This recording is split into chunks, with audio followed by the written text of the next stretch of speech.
한미동맹에 있어 가장 중요한 연례 행사인 제53차 한미안보협의회가 양국 간 동맹 관계를 업그레이드하면서 의미 있는 성과를 남겼습니다.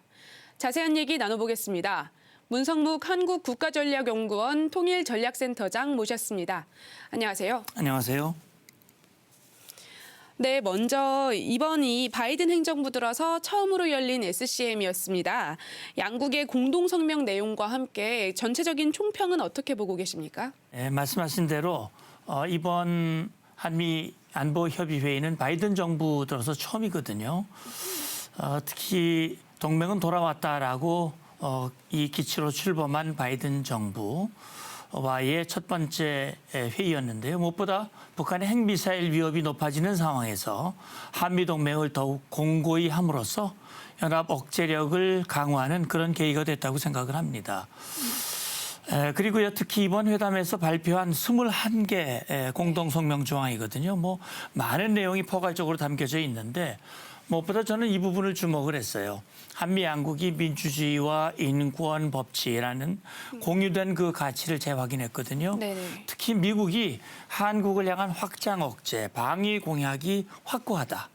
그리고 우리는 인도태평양 지역의 평화와 안정 유지가 중요하다라는 것을 재확인함으로써 한미 동맹이 포괄적이고 호혜적인 동맹이라고 또 이렇게 발전하고 있다고 하는 사실을 과시하는 그런 성과가 있었다고 생각을 합니다. 네, 그렇습니다. 네. 네, 그리고 이번에 한미 양국이 또 새로운 작전 계획을 마련하지 않았습니까? 이 부분은 한반도의 안보 상황과 관련해서 어떠한 의미가 있는 걸까요? 매우 중요한 그런 판단과 결정이라고 생각을 합니다.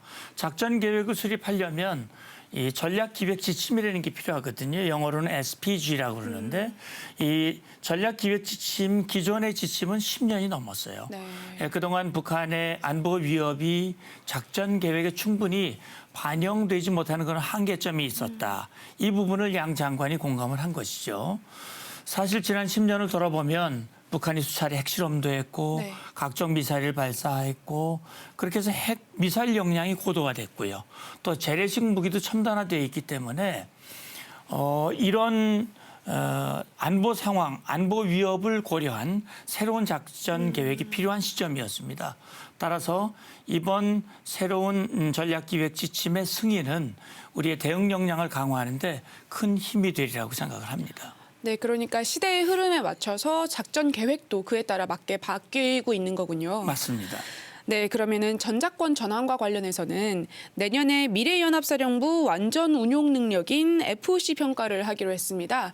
평가가 재개되는 건데 일각에서는 전작권 전환이 가속화되고 있다는 평가도 있습니다. 이거에 대해서는 어떻게 보고 계십니까? 예, 사실 우리 국민들께서도 또 우리 시청자 여러분께서도 잘 아시겠습니다만 그동안 코로나 상황 때문에 이 전작권 전환 일정들이 중단돼 있는 상태였었거든요. 이번 회담에서 양 장관이 전작권 전환 이행 과업의 진전 상황을 주목하고 또 향후 추진 방안을 논의했거든요. 말씀하신 대로 이제 미래연합사가 완전 운용 능력을 평가하는 FOC 평가를 내년에 실시하기로 이제 합의를 했습니다. 네네. 그렇게 함으로써 전작권 전환 일정이 재가동됐다 이렇게 봐야 될 거고요. 이제 내년도 SCM 내년도 회의까지 우리 한국군의 핵심 대응 능력 또 한미 동맹의 북한 핵미사일에 대한 능력의 공동평가를 하기로 합의를 했거든요, 일정을. 그렇다면 전작권 전환에 대한 속도, 절차들이 좀 더 진전될 가능성이 높아지지 않았을까라는 네. 기대감이 있습니다. 네, 그렇군요. 그럼 이번에는 주한미군과 관련해서 주한미군의 규모는 현재 수준을 유지하고 용산기지 반원도 가속화하기로 했는데 이 부분에 대해서는 어떻게 보고 계십니까? 예, 근데 이번 이제 SCM 개최 직전에 미국에서 글로벌 태세 검토, 영어로는 GPR이라고 그러는데 이게 발표가 됐어요. 그래서 주한미군이 현 수준으로 유지된다. 그리고요, 한국에 배치돼 있던 코브라 공격 헬기대대, 미사단 포병대대 본부가 그동안은 순환 배치됐었는데 이번에 상시 배치로 바뀌었어요. 그럼으로써 주한미군의 전투력, 한미연합 억제력이 더욱더 강화됐거든요. 네. 이 사실을 이번 회의에서 공동성명에서 재확인을 했고요.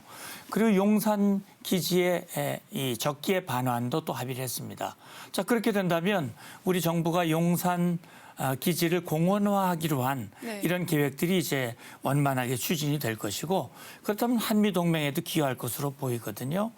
이번에 오스틴 미 국방장관이 기자회견에서 공원이 만들어지면 자신도 꼭 한번 방문하고 싶다 이런 희망을 밝히기도 했습니다. 네, 한번 네. 꼭 초대를 해드려야겠습니다. 그럼요, 그래야 될 것 같아요. 네. 네, 그럼 이번에는 사이버와 우주 안보 분야입니다. 양국이 포괄적인 협력 관계를 구축하기로 했는데 그렇다면 이제 동맹이 한반도를 넘어서 한반도 이외의 지역으로까지 넓어졌다라고 봐도 되겠습니까? 예, 이번 성명에서 상당히 많은 부분이 이 부분에 할애가 됐거든요. 그러니까 이제 한미 동맹의 포괄적인 대응 능력, 왜냐하면 안보 위협이 포괄적이 되기 때문에 네네. 다양한 분야의 협력을 강화하기로 합의를 했고요.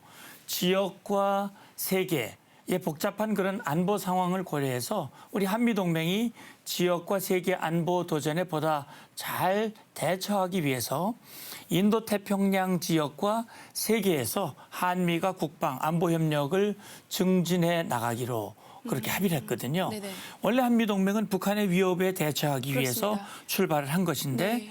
이제 우리 한미 동맹은 이 포괄적인 영역을 함께 공동으로 담당을 하고 또 한반도를 넘어서 지역과 세계 군사 영역을 담당하는 포괄적인 협력으로 발전하는 그런 한미 동맹임을 이번에 확인한 네. 그런 회의였다고 보면 될 것 같습니다. 네, 그렇습니다. 네. 네, 여기까지 듣겠습니다. 네, 지금까지 문성묵 한국국가전략연구원 통일전략센터장과 함께했습니다. 오늘 말씀 감사합니다. 감사합니다.